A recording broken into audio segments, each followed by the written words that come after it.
Hi, friends. It is Saturday morning, seed starting Saturday.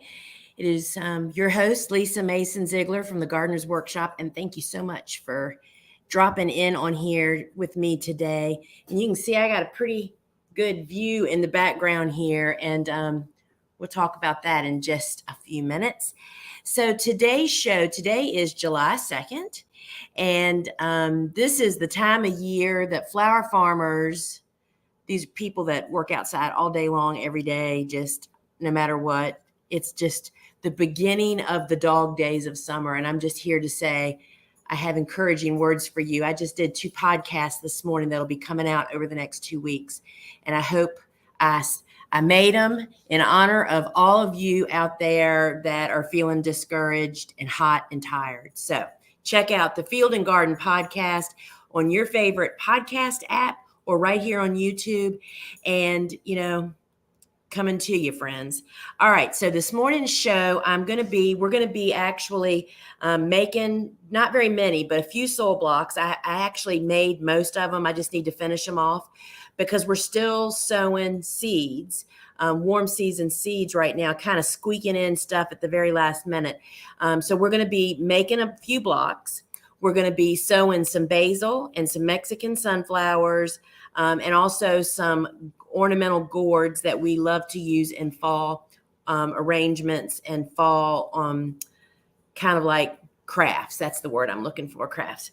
And then we're going to also be doing our weekly sunflowers. And I'm also going to be talking during that sunflower sowing time and even sowing the basil, lemon and cinnamon basil that I'm sowing our warm season. I'm going to be talking more about succession planting, y'all, and squeezing out so many people I hear that are feel like they don't have enough space. Friends, I'm telling you, the smaller the space you have, the more you can get out of it. And I am living proof of that. So what you're looking at here is just probably maybe less than a quarter of what we harvested on Thursday. But look up here. Look at all this stuff we are drying, doing all kinds of experiments around here. Y'all, the volume of flowers that can come out of a small space is amazing, and I'm going to be talking about that. So let me get our stuff all lined up here. So first, I'm going to turn this camera. Hey, I have to highlight this. See these marigolds right here? That beautiful, pale, soft yellow? Guess what they are? The no scento marigolds. What does that mean? That's the name of them. No scent. Oh, and they're gorgeous. We love them. They're called lime green. I wouldn't actually say they're lime green, but if you cut them in time, they still have a green center on them. Totally love them, regardless of that. Anyway, you can learn more about those seeds over on our website, thegardenersworkshop.com. So first out of the gate, I'm going to make I'm going to finish making the 2-inch blocks for the gourd seeds, and then I'm going to finish off the tray that we're going to plant some basil seeds in. So I'm going to turn you, y'all, and it's not the best view in the world, but I just decided it is crazy here. My home is under construction. We've been planning on this 14 months, and it just started this past Monday. The foundation people are here, digging the world. And so everything is not where it's supposed to be. Stuff has been moved and pushed around. I could not get my stuff aligned this morning. So you're going to have a look at not pretty flower background, but you will be seeing my soil blocking tray. And for anybody wondering, that white frame right there, that is an Easy Up tent. That's the Easy Up tent I used for 15 years at the farmer's market. We use it to hold lights for our live shop and show on Fridays at 12 noon on our phone app. Totally awesome. All right, so let's watch out, Tucker finally laid down, and now I got to make him move. Get up, buddy. Come on. All right, so I am making the 2-inch blocks for our gourd seeds because gourd seeds are a little bit bigger. So let's do that first. Let me move all my mess out of the way. So anybody that's not familiar, you can learn so much more about soil blocking over on my website. This is the way the Europeans, the Dutch, and the English have done this for decades. I learned about soil blocking about 25 years ago Totally changed my life. I do also use plug trays when I need them. I mean, there's some things that benefit, well, sunflowers like we're sowing today, right? Anyway, so you can learn a lot more about soil blocks on our website, thegardenersworkshop.com. We import the blocker tools from Europe, still from England, and from the sisters. It's 3 sisters that actually manufacture these now, and just a really great, awesome story. So let me make the 2-inch block to finish off our trays. And so if you're interested in learning more about blocking, we have all kinds of videos. There's a Seed Starting Made Easy online course, and just all the equipment, everything you need is over there. And let me just grab kind of cattywampus here, friends. You just put it on the tray, give it a push and a pull, and there you go. That is it. They never go into a container. So let's finish off the small blockers. So the 2-inch blocker, which you just saw me use, I use less than maybe 1 or 2% of the time. This is the small blocker, and you'll see the blocks up close in a minute. This is what I use 98% of the time for our flower, vegetable, and herb seeds. The blocking mix that I make these blocks out of, the recipe is always on our website, and we sell the ready-made mix for those folks that don't want to make it at home. And it's much wetter than most mix. And we use trays with a flat bottom and no drainage holes, which means that you can actually you can actually support your seedlings anywhere in a home. Makes it super easy because there's no drainage holes leaking all over the place. And this is the last one. And you can see I use a potato masher to mix my soil and scrape the excess off. And this is the last one, and we'll talk more about all of this. And there you go. Quick and easy. This is 100 blocks. The basil will grow in this block until it goes to the garden.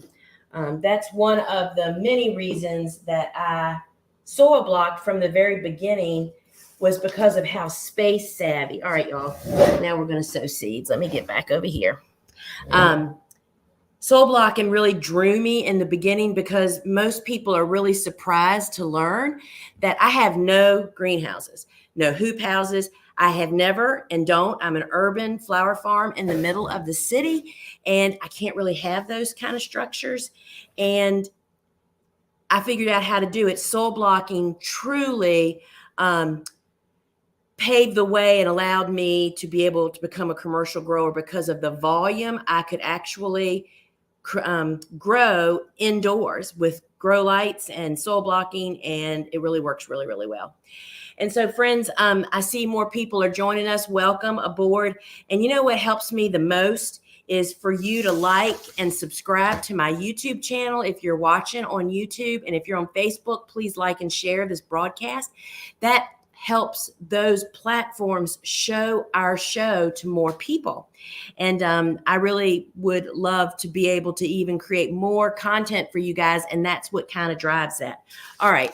So we have the 2-inch block, which the blocker had the insert block on it. So it made this hole in the top of the block, which is where I am going to drop this seed. I don't know how many seeds I have, but I think I have at least 8.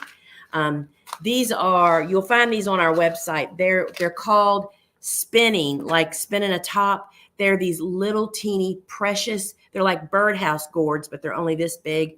And they are super awesome for doing crafts, Christmas ornaments, painting them. Oh my gosh, it's endless. Anyway, I'm working on a big project, which I can't really tell you about yet. And I want them to be included in the project. So this is kind of like really late. I'm just crossing my fingers that I will get them done. So I've dropped a gourd seed in each hole.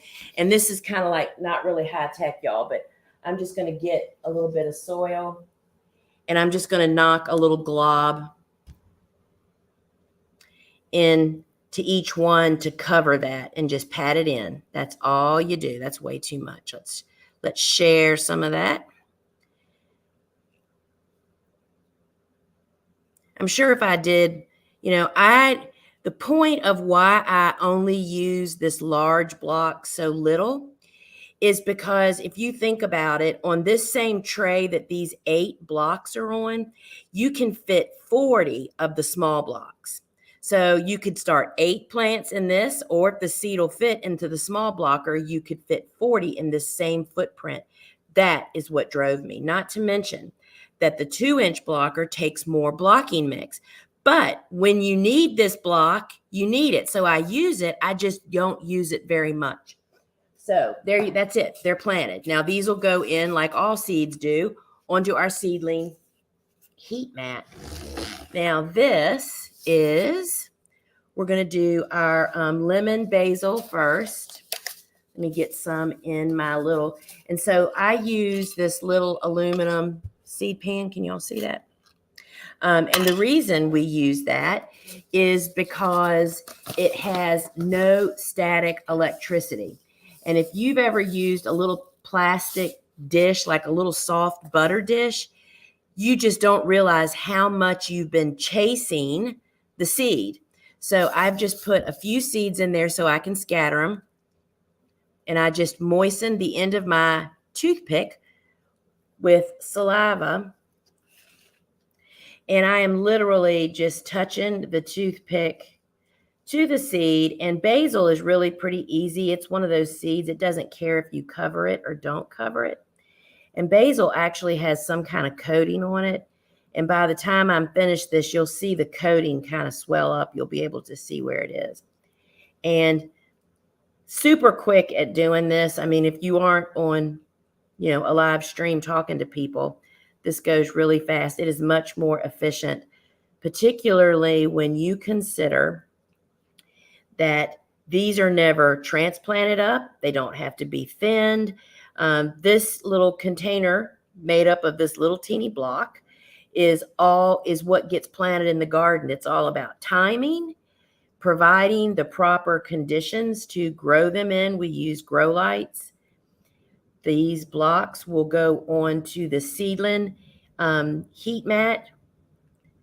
After we're done with them, that'll warm the soil up consistently 24/7, and that'll make more seeds sprout more evenly, quicker, and have a stronger root system. That's something that I think I just put 2 seeds in the same block. That's what happens when I talk. See, I have my own little habit of the pattern that I go in, because you can't really tell where you've planted and where you haven't. And so I am just firmly seeding the seed on the surface, because again, basil does not care whether you are cover it or not, meaning does it need light or darkness to sprout? It will go either way. So that's why basil is just such an easy to start plant. So I'm going to keep doing this. So this is Miss Burns lemon basil, and it's 60 days until it's ready. We always love to have more and more for filler and bouquets, especially in the fall. And I also start a little bit of cinnamon. While there are other types of basil that can be used as filler, meaning it holds up in a vase, because not all basil does, we find that consistently people prefer lemon over any of the others. And so one of the reasons I love the lemon, besides the fact that it smells so dadgum delightful, is the foliage of Miss Burns lemon. Oh, guess what, y'all? Just so happens I have some right here. This doesn't happen often. Let me show it to you. This is why I love it. The color of the foliage is light and bright. This is it. Isn't that beautiful? This is the stage I cut it just as it's starting to bloom, but this foliage really lightens up a bouquet. What you soon learn about growing flowers as a commercial grower is that the colors that you never thought of as dark are dark. And it darkens up a bouquet when you're making them. You quickly learn at the farmer's market. I brought that seed out with me. Those bouquets that don't sell quite as much as others. And you want to know what we learned the difference was? Bright, popping colors are what draw people in. The blushes and dark colors. I mean, while they may be beautiful standalone, it is a simple fact of life. They just do not sell as much. They might sell at certain times of the year, but in general. So we find that Miss Burns' lemon basil is the universal. So the way that soil blocks are cared for are basically, other than watering, it's the same as other seeds. So these blocks will go in onto a seedling heat mat. You can find those over at thegardenersworkshop.com also. And once 50% of these little blocks show signs of sprouting, we move it off of the heat because that's a signal that the heat has done its job. And we move them over to grow lights. And the grow light is on 16 hours a day, which provides the amount of light that the seedlings need to grow healthily and to grow into a short, stocky little transplant. When plants grow tall and stretch and get yellow and just generally don't look very happy, they are stretching for light, y'all. We don't even have 16 hours of light. Well, we might now, right now. This is the time of the year. If we were ever going to have it, we'll have it. But we still don't have quite 16 hours. And that 16-hour window is what really produces those healthy, bushy, stocky little seedlings. And I find that it is well worth the wait of getting grow lights and getting set up. All right, so I'm almost done here, friends. Then we're going to move on to sunflowers. So watering is really the only difference between soil blocks and plug trays. You gently pour water into the side of the tray, and there's great videos over on my website, thegardenersworkshop.com.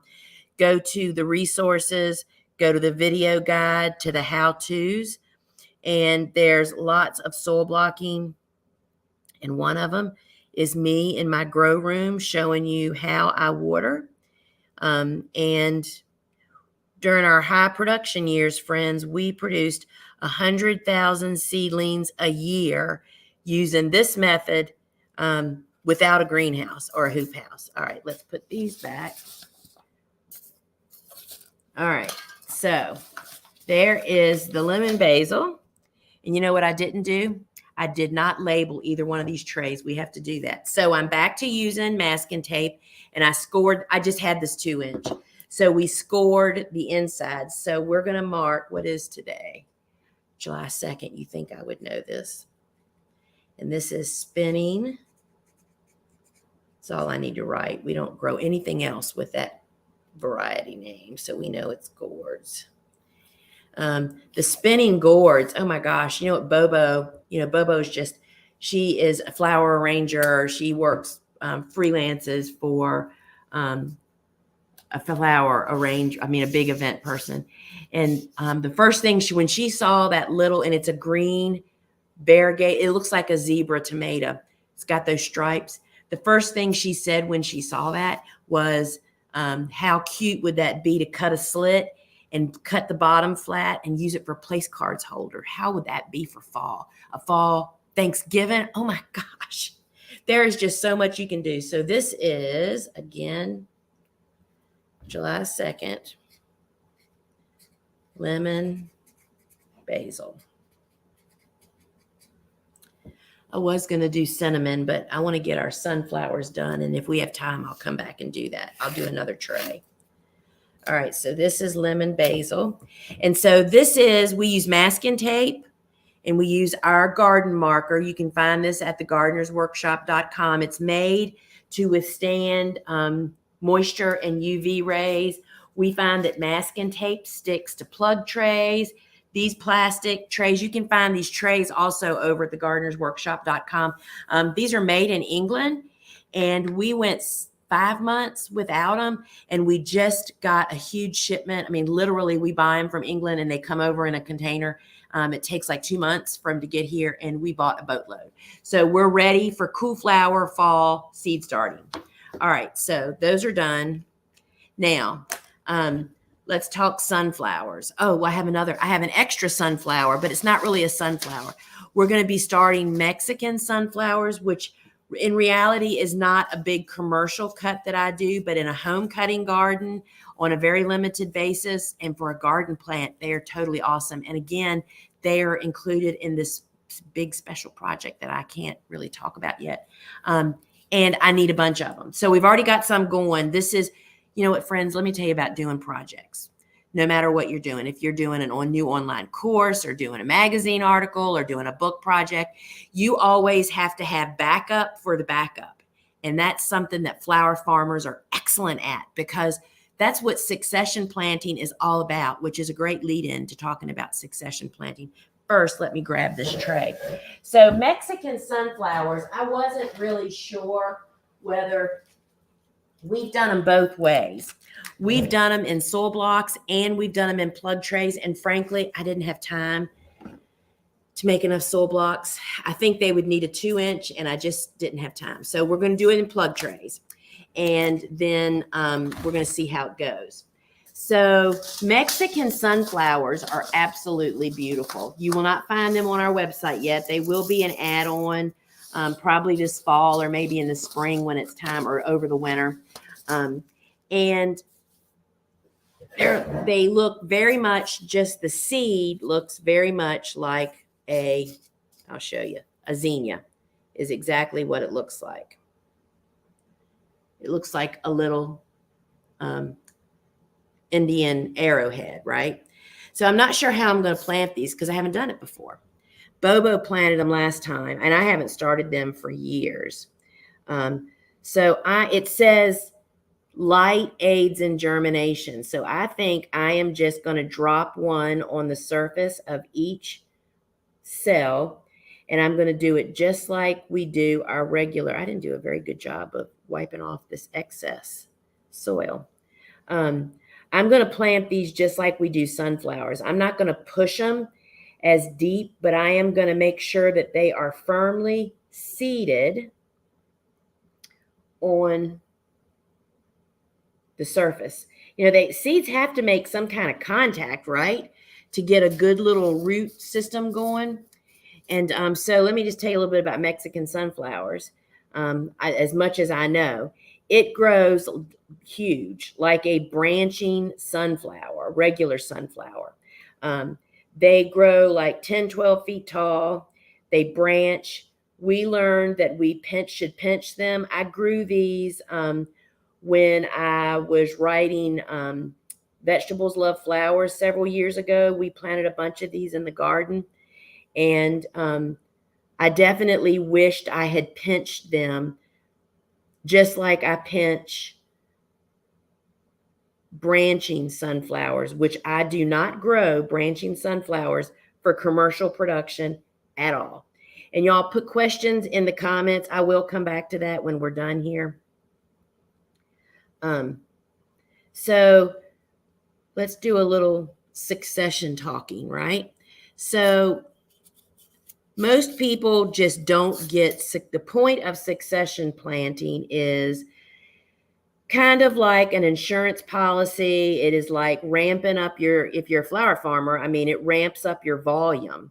So you have more flowers in different areas on your garden, which means if you have pest issues or if a storm wreaks havoc on one part of your garden, like on my farm is like 2 3/4 acres. And on that property, especially back before we started downsizing, the gardens, because of what bordered my farm, pasture and then native borders, different parts of my garden got different wind pressure and rain pressure, right? I mean, downwind, down pressures. So sometimes crops in the back garden would get just creamed over some crazy storm that would happen, but the front garden looked like nothing happened to it. That's the joy of succession planting. But what I find most people, and I'm saying this because you probably have something maybe right now that needs to be vamoosed. Most people are reluctant to pull out crops. The point of succession planting is to keep your garden producing or to keep your garden looking its best if you're a home gardener. And by starting seeds like we do all the time, that means there's always something to be planted. So by pulling out crops when they start to like get buggy or stop producing or a storm lays it all down in your garden, don't waste your time trying to do CPR. Just remove that crop, which is perfectly fine to do, y'all, and plug in what seeds you have, your transplants that you have going. I mean, do you see my dog, y'all? Can you tell what he wants? He wants to play ball. The dog is got like a one-track mind.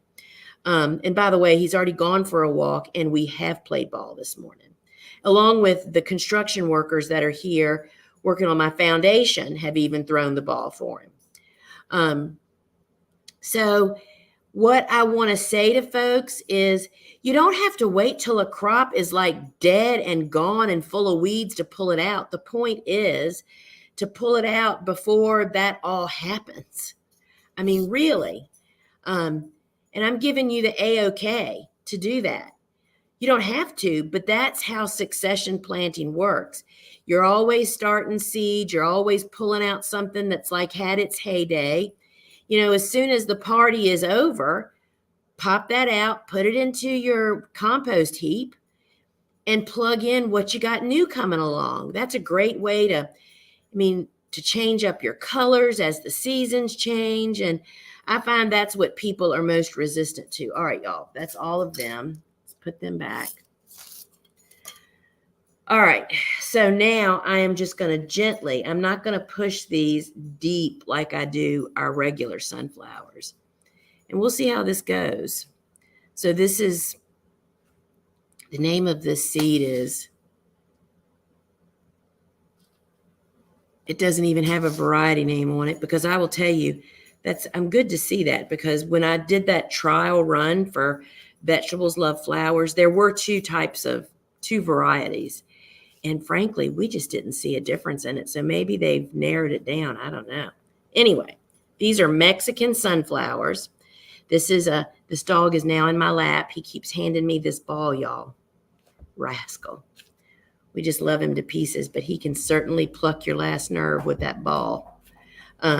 So the Mexican sunflower is that beautiful orange. I mean, it is definitely an amazing garden flower. And if you're a home gardener, it works great as a cut flower, but it just doesn't last as long, and it's kind of hard to hydrate. So I have finished that. So you can still see the seed. I'm going to gently, I got to get rid of some stuff here, y'all. All right.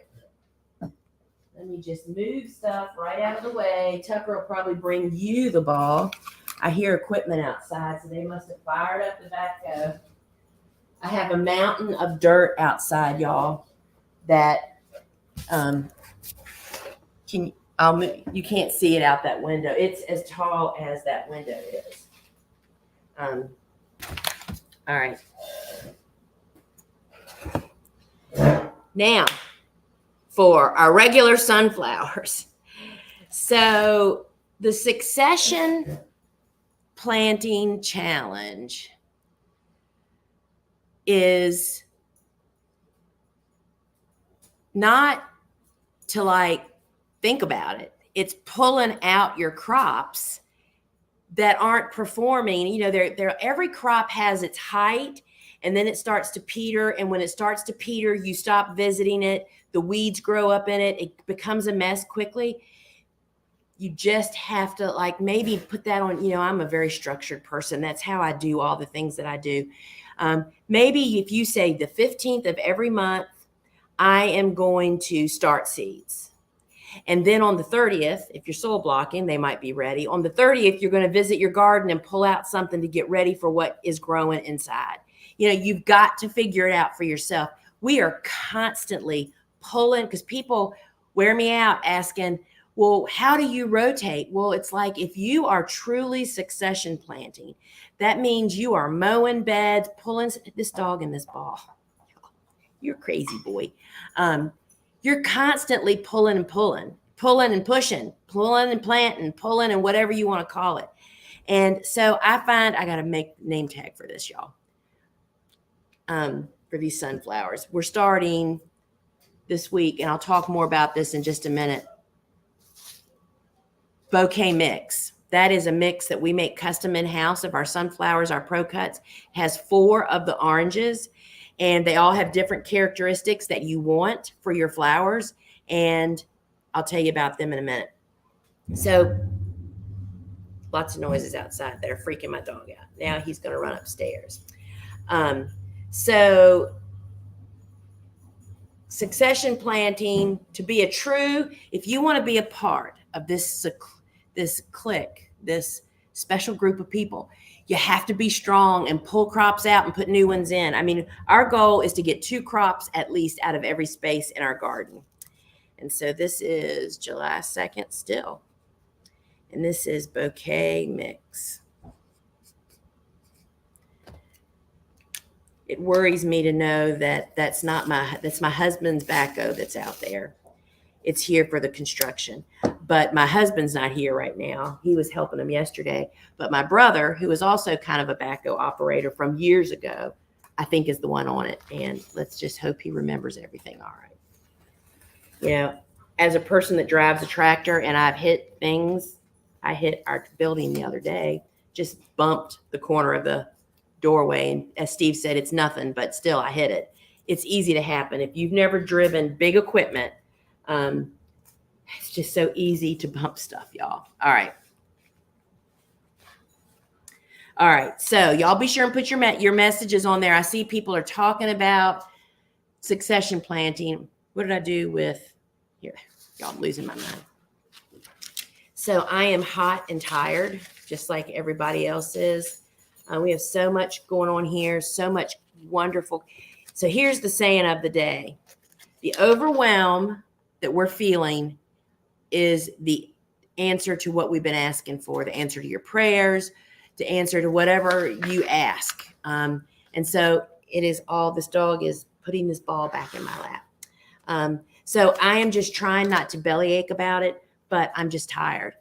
We have lots of moving parts in business, which is so wonderful, and in family and in construction here on the farm. Not to mention, it is hot. There are tons of flowers to be cut every week for our marketing and our show. We do our shopping show. I can't remember if I already told you this, because I did 2 podcasts this morning. I kind of like, oh, I already said that. Well, that was like at 6:30 this morning, right? So we have a new phone app for the Gardener's Workshop. And if you are want to get it, oh my gosh, y'all, go to your phone's app store and search Gardener's Workshop Live app or Live Shop. And it'll come up, and download it. Every Friday at 12 noon Eastern time, my sister and I do a live shopping show from here. And we are highlighting the harvest of the week, because all those seeds, we sell those same seeds. You know, we don't grow seed, y'all. We buy from the houses that produce them and package them and plant some for ourselves. So we show you what the flowers look like, and I add tips. It's really a lot of fun. And then, you know, if that isn't enough, we have special offers. We all have a special each week, as well as we offer stuff that's not available on our website. This is not connected to our website. It's a separate platform. The specials mentioned, and sometimes the products, you will not find at our website. So it happens Fridays at 12 noon, and the special offers are good until Saturday this morning at 8 a.m. for like a little less than 24 hours. So get the phone app. You can also watch it it streams on Facebook, but you have to go through a lot of extra steps to actually be able to shop and communicate with you. So we highly recommend that you download the app. It is really just a lot of blooming fun. And my sister and I act up sometimes. So if you don't know my sister, Suzanne, she's the one that's making all this possible. She and I have been at this for 20 some years together. And this is just one more thing we're doing. So I'm just sewing away and y'all aren't seeing. So if you're not familiar with our weekly sunflower seed sowing, so as commercial cut flower growers, if you are not planting some level of sunflowers each and every week, then you're missing out on a boat. How much and what you plant would depend on your market. But the way that this system works is you pick a variety. We grow primarily pro cuts. Pro cuts are from seed to bloom, basically about 55 to 60 days. And I think there's 13 different colors now. And we plant them every single week, which in turn means that we have sunflowers blooming every single week. We find for the best success to plant at least one of the same colors each week. Because when you sometimes, even within a family like pro cuts, some colors bloom faster or longer than others, and that'll screw up your sequence. You see what I mean? So when I was in high production, we planted pro cut orange only. We planted 1,200 pro cut orange every single week for 26 weeks a year. I'll let you do the math. And that's what paid for my John Deere tractor, $32,000. But it was because I had sunflowers every stinking week. And when you're growing on that volume, you don't want to have a bunch of different colors. So now that we're on a different plateau of growing, we are adding colors. So this mix that I'm planting right now, and you can see I'm just putting my fingers on top and pushing it down. The mix that's in this tray, this is a 128 plug tray. You can find those on our website too. This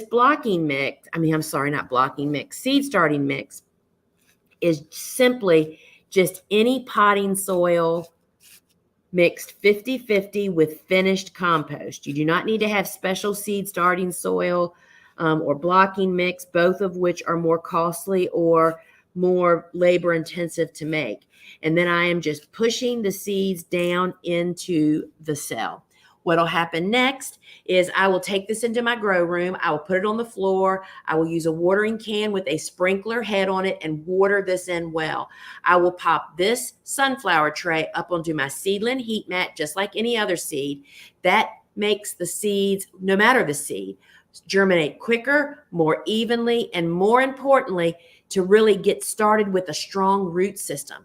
I didn't really talk about this in the past because I didn't figure out that was a missing component. There's so many people that don't use seedling heat mats, and they complain about how puny their plants are. And that is part of the process, that seeds need heat to prop and to grow. And by putting them into warm soil, that encourages that all to happen. So these will be just like the others. Once 50% of them germinate, then we will either do, wait a minute, y'all. Oh, trying not to dump the tray. I will then move once 50% show signs of life, I will move them from the heat mat to this time of the year. I just pop them right outside onto the porch in full blasting sun. I protect them from varmints like squirrels and birds and rabbits, rascals. And do that in a whole bunch of different ways. And they grow for 2 to 3 weeks, and we plant them in the garden. As soon as we can pull on the stem and the whole cell comes up, which is normally about 2.5 weeks old, we then plant them out in the garden into a 30-inch wide bed that's had organic dry fertilizer incorporated with it. You can find that on our website also. And we do not plant into film like we normally do the biodegradable film. It's not necessary. The sunflowers are not in the garden that long. You're planting them when they're already 20 days old, and they're only going to live to be 60 days old until you cut them, right? So we plant the transplant 5 rows to a 30-inch bed, 6 inches apart in row. We hand water them in with a wand. There's no irrigation because we get so much rain here. You have to make that call for yourself. If you don't get rain once a week of equivalent of about 1 inch, then you need to water them. And then we should net them with flower support netting, but we don't because of how many and how often we plant. We know that we're going to lose some each and every week because of they'll go down in a heavy downpour. But that's up to you too. That's a choice. And then we cut them. And it's a huge crop. We bouquet to puff up our bouquets, meaning with filler and bright colors. It does amazing. So let's see what questions we have. I think that's all that I wanted to say to you guys. I'm just looking at what I was supposed to. So I did the main thing. I started that basil and those Mexican sunflowers because reality, we should have started those last week or the week before, but it's so crazy here, y'all. So for us, I am in southeastern Virginia. I'm in zone 8A, 7B. My first expected fall frost is mid-November. So we're like, it's like get stuff in the ground, warm season stuff to bloom. You're like right on the cusp. So we're pushing the envelope. So we have been in a planting mania. I still have probably 3,000 seedlings sitting outside that'll be planted on Tuesday, Wednesday, and Thursday of this week. It's all about for this project.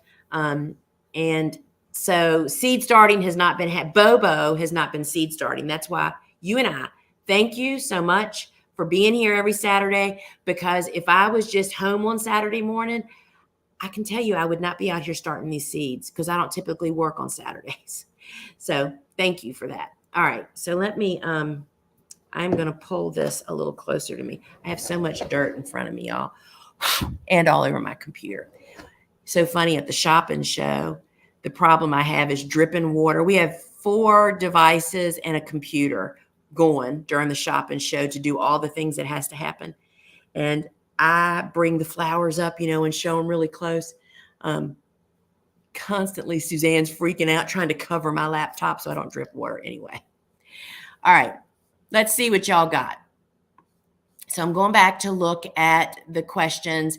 And so if you will notice, one of the things that why we love for folks to get the app for our shopping show is because of what you're about to see right here. So Facebook doesn't allow us. And so I'm on StreamYard right now, a different kind of app. It won't let us see who you are. That somebody that commented, they couldn't wait to see what I was sewing. So getting our phone app not only allows you to go back and watch previous shows, and all of our products are slowly getting added to the app, and each product, it attaches the video where I talk about it and show it. So there's a lot of really cool, fun stuff over there.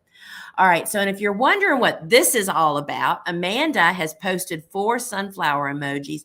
That means that Amanda has taken our online courses, at least 4 of them probably. And so that's what the sunflower emoji is all about. It's about our students showing who they are.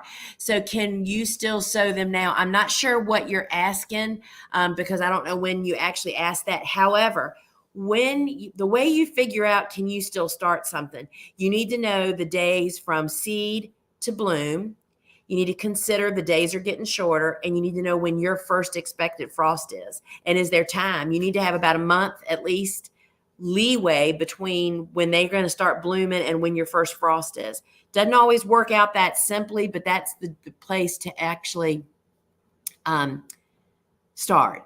So Virginia is wishing everybody a safe and fun 4th of July. And friends, I'm going to say this, and I know it's going to upset somebody because I'll get a message about it, but I ask you to consider not setting off fireworks. Fireworks are so dangerous for pets, for people with mental illness, and people with the PTSD. I have a neighbor that almost loses his mind over fireworks because he is so disturbed by them. And what it does to wildlife, you would not even want to know. I mean, go and watch them where they're shooting them out over the water, all for that and celebrating. But we have so many neighbors that set off stuff, and so many pets lose their life because they get away from people and run away. And that's all I'm going to say.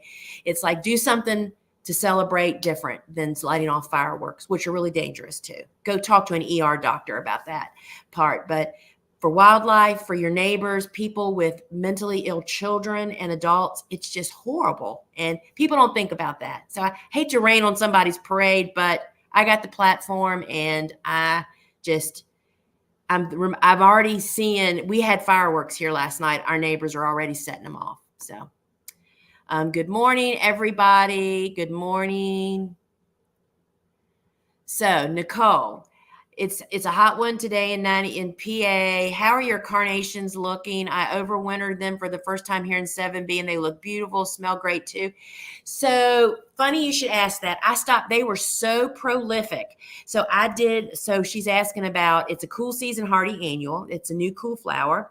It's carnations, and we fall planted them. And I have heard from people that live in zone 6, 7, and 8, and 9 should definitely fall plant them. They're super tall, and ours, Nicole, were so prolific. I finally gave up cutting them, so they're gone. They kind of stopped blooming. But yes, they were very, very prolific, and I can't wait to try some different ones. So here's someone else on Facebook is asking, do you direct seed anything at all? The only time I direct seed is in the fall, and it's a cool season hardy annuals, and it's because Tucker is now eating the seeds that wait a minute, y'all. Come here, buddy. Come here, Tuck. Back up. The reason I don't direct seed at this time of the year, I don't direct seed in very early spring or summer. Very early spring because it's not warm enough to get anything to germinate. Spring and summer, the weed pressure is unbelievable. It is so much less work and more successful for commercial growers to start inside and to walk out with transplants. You get a better crop, basically. But in the fall, there's a handful of cool flowers that I direct seed. And the weed pressure is not quite so bad. The pest pressure is not quite so bad. So there's a lot of things stacked against for you at that point in time. And we just have so many students, Lisa and Marie. Let's see who else. Oh, we have Barb and Deanna. Good morning, everybody. Tori, I just planted basil 15 minutes ago. So Tori is a new flower farmer that lives not but like 2 miles from me. Good going, Tori. And so she is planting to make bouquets and selling her flowers. Good morning, Janice. Blinded by the light, loved Mexican sunflowers. Yeah, me too. So I knew somebody would ask this. So Holly says, why non-branching sunflowers versus branching?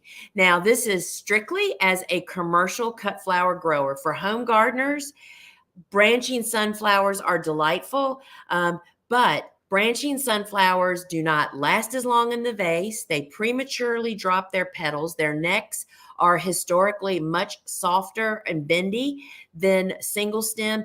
You cannot control the timing like we do by planting them every week, and you can't control the size. You know that with single stem sunflowers, you 100% control the size of the blooms. What is the perfect? I don't think I have one here. I do not, to show you the perfect size sunflower for a commercial grower, whether you're making bouquets or selling to florists or supermarkets, is about this big. Nothing bigger than this. And the same sunflower that grows this big when you space them far apart will grow this big when you space them close together. You can't do that with branching. Branching is too unpredictable, in addition to all those problems that I just mentioned. So we, as a home gardener, branchers are amazing. I mean, a lot of them are black oil sunflower seeds. So if you leave them in the garden, the blooms, they go to seed, and the finches, it's really beautiful.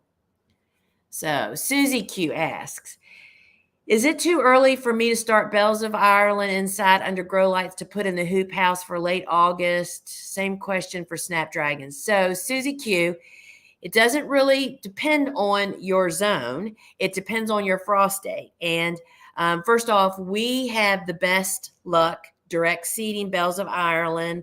And so if you want the longest, tallest stems, we have found direct seeding is the best for those. However, it can work with transplants, but I just can't tell you how to start them as transplants very effectively. And snapdragons, the same thing. So for spring blooms of snapdragons and Bells of Ireland, I would recommend you follow the cool flower concept. And that means to get those transplants or the seed for direct seeded stuff Same day, friends, you could plant direct seeded the seed of bells of Ireland into your garden, and the same day plant your snapdragon transplants that obviously you would have started however many weeks in advance it takes you to get a transplant. 6 to 8 weeks before your first expected fall frost. The point is this: for those seeds to be able to have time to sprout into a little plant and get a nice little baby plant up and ready, or for that transplant to get established before winter starts. So you have to figure that out for your when you actually start them. And I would recommend to you, Susie Q, to go to my website, to thegardenersworkshop.com, and go to the resources, go to the blog, and just go to the cool flower category. There is a cool flower series. There's a cool season series of videos and all kinds of resources. It's called the Cool Season Flower Chronicles. Tons of information, and some of it is helping you figure out when you should plant them. Catherine, you hit the nail on the head for me. I hated to pull out flowers and crops because I felt attached. I am slowly learning by hearing you say it over and over that it's all right to let them go. Many thanks, Catherine. So true. And I am there with you. There's a lot of things in life. I mean, and somebody will send me a DM about saying this too. Y'all, trees do not live forever. Some trees live a really long life. Few trees are planted in the proper place with the proper spacing to live 100 years. We plant stuff so close together. So it's okay to cut a tree occasionally. It's okay to pull out crops. A landscape's life is like 15 years. So it's okay to like pull your landscape out and start all over again. And so nobody ever said those things to me. And this is what my landscape designer that helps us with our native landscape border, she says that landscapes should be constantly edited. And it's the same with a cutting garden. And if you want a constant production, you got to pull stuff out, and you really get better and better at it. So Cheryl says, the Corgi and the handsome chocolate lab here. Second Tucker's request for more ball time. Love your sweet boy. Thank you, Cheryl. There's never enough ball time for Tucker. So Caitlin says, I've really embraced succession planting this season. Yay!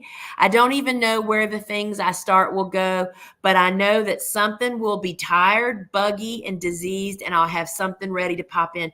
Caitlin, thank you. So everybody take a picture of this screen right now. These are the words of people that are doing it. And that is so true. There is always something. And here's the really reality. You know, one of the things I said I was going to talk about today is squeezing the most out of a small space. I will tell you that I grossed more per square foot when I only had 2/4 acre gardens versus when I got more land to grow on and bumped my garden up to 1.5 acres. And you want to know why? Because anytime something just started to look like it was pooped, I pulled it out and had something ready to go in it. When I had 1.5 acres, as we do now in garden, you don't have time. There's just too much to do. And so the smaller your space, I talk about that all the time. And I try so hard in flower farming school to hit that home for people, that the bigger you get, the less efficient you get. And the less your dollar per square foot, because people will say, gosh, if you can make, let's just say $50,000 on 1/2 acre, depending on where you are, gross, that is, in a commercial world, then if I had 1.5 acres, wow. Well, it doesn't work out that way, friends. You get less efficient.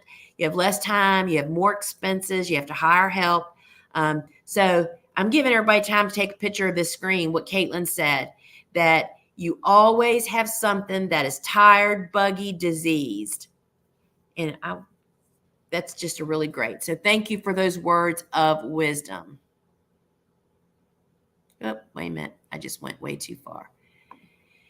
Can touch where you buy your seeds can affect your crop, because I have collected different seeds from different vendors before I found you and see a major difference in the crop. So there's definitely a level of quality to seeds. And you need to find vendors that, I mean, we buy our seeds from reputable seed houses. We turn our seed crop, meaning we don't, a lot of, I don't want to say a lot. Some places package all of their seed for next year has already been packaged for a year. You know what I mean? So by the time you buy it, it's already got some age on it, which is really okay if it's stored properly. We just kind of have a different system where we are constantly Lane, our seed manager, has just so great about tracking our sales and keeping. We keep hundreds of seeds of a certain kind ready. And then when there hits a threshold, then she sends them to our packers to be packaged. We have people that package in their homes, I mean, it's anyway, I'm not going to get into all of that, but you need to find a good source and then stick with it. And we find that to be true when we're buying bulk seed. The quality of some of the flower representations isn't so great. So yeah, thank you for that for Susie Q. Jessica, I'm just starting my business this year and have an order for 2 bouquets. Can I cut and place all the flowers together in the same CVB water bucket, or do all the different flowers need to be separate? Dirty flowers will be included in these bouquets. What a good question, Jessica. So no, they should all be able. I will just preface this by saying, which shouldn't be a problem now, flowers like daffodils and narcissus that we have in very early spring really pour out that liquid from their stems, which is what the CVB really helps with those types of flowers and others. They really do best not going into a population with mixed flowers. But this time of the year on my account, I mean, for me, we put them all. I would put, if you're going to go out in your garden and harvest from your garden enough for 2 bouquets, I would probably put them all in the same bucket. What you want to be sure of is that you're not smashing. That's the big problem with mixing varieties. That's why you see buckets with the same type of flower in it here. It's just so much easier. Most of them are about the same height. Nobody's getting squished and smashed. And you, more importantly, want to keep them all upright and straight. So good question. Put a tablet in there and just harvest them all. So Johnny Hargrove, will you tell me the name of that app again? So go to your app store and search Gardener's Workshop Gardener's Workshop Live Shop. And it'll come up. Just download that and it'll be a lot of fun. So what you'll notice is that the specials that I offer on there every week, because we have to close them out at some point. So it comes on at 12 o'clock noon on Fridays. That special or 2 or 3 that we have on there is only good until the next morning at 8 a.m., which would have been 8 a.m. this morning. So if you go in there and get the app today and look, those special offers are gone, but we'll have more the next Friday. Thank you for asking. All right. Yeah, thank you for the affirmation on fireworks. You know what, friends? It's that kind of stuff. Here's another one. I hate to see all these lost dog notices the next day. I worked for a vet for 15 years. I mean, the terror, the accidents, the injured dogs, the missing dogs. I mean, people just don't want to hear it. I have a friend that's an ER doctor. You don't even want to hear about the children with sparklers. People think they're so, like not going to hurt anybody. It happens every stinking year. But now knowing someone that has PTSD that bad, that those noises, I mean, it gives me goosebumps to even talk about it. I mean, there's not enough sedation in the world. And you just don't think about those things. And that's what Steve and I mean, our dog, we don't go anywhere when the potential of fireworks on any holiday, we would never leave our home. We would never leave our dog at home. I mean, he's inside, but he still freaks out. But yeah, so spread the word, people. And you have to be kind about it because fireworks are a big, I'm not saying don't go to where they're shooting them out over the rivers and all that kind of stuff, which I think that's probably not the best thing in the world either, but I get it. Yeah. So thank you all for your support. There you go. Here's more people. Here's an ERRN that can share the horror stories.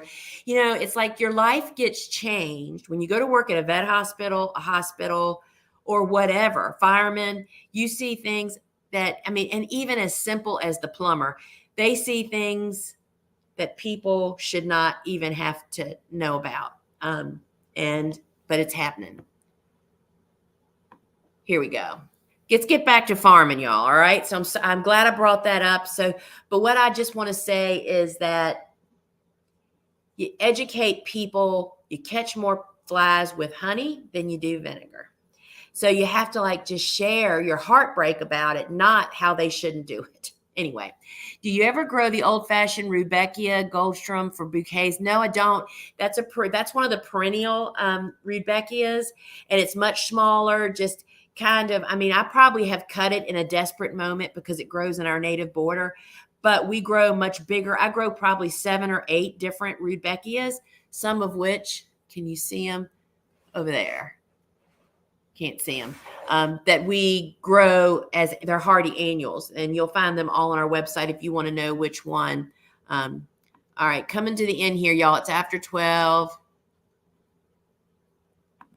So Sherry says, I have a big project, draws me in every time. Lisa, can't wait to see and hear about this one that'll be involved with the gourds, y'all. It's going to be awesome. And I have to actually find out what I'm allowed to tell people about it. John, thanks for all the great advice. Any suggestions for crop insurance policies for small farmers? I believe there's no such animal, to my knowledge. You couldn't afford it. It wouldn't be worth it. So not that I know of. So I'm going to answer this one last question, and then we're off of here. Do you grow daisies?